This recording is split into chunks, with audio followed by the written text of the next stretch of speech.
I think it's very clear the U.S. has blanketed most of Africa in with strategic considerations being dominant. In one or two instances, the U.S. military bases correspond to their interests in petroleum, particularly in Libya and places south. So there's the economic component there and the attempt by the U.S. to dominate Africa's resource base.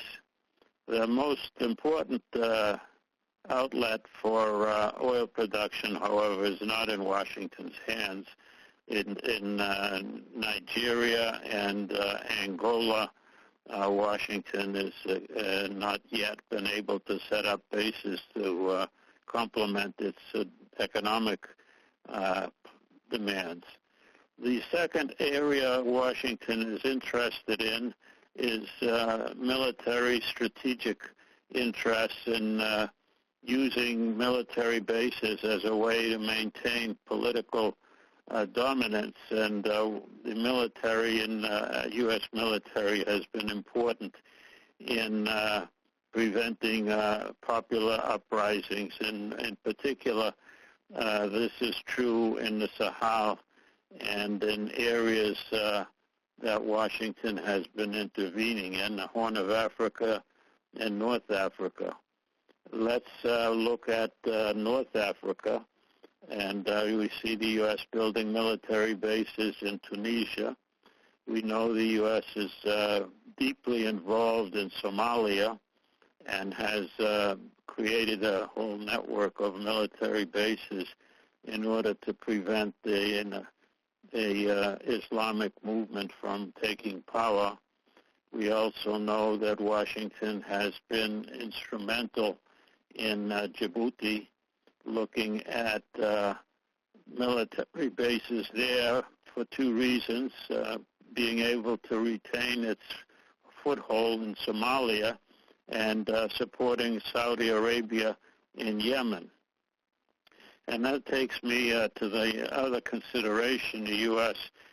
connects its African bases with its ties in the Middle East, particularly with Israel and South Africa and Saudi Arabia.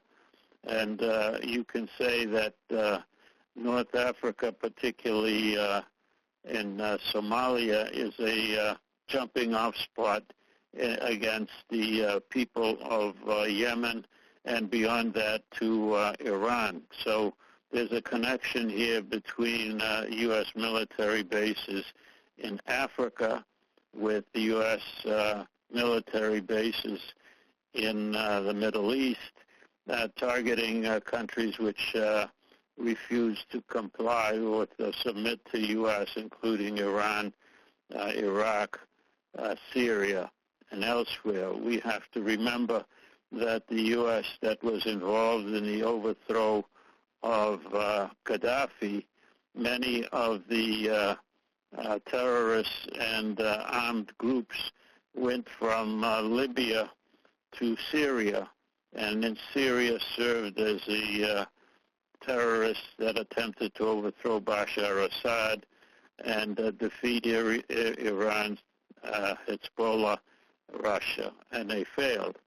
But nevertheless, I think the facts of the matter are that contrary to Washington's propaganda, Africa has become part of the U.S. attempt to establish world hegemony and beyond regional influence as a springboard toward the Middle East and beyond.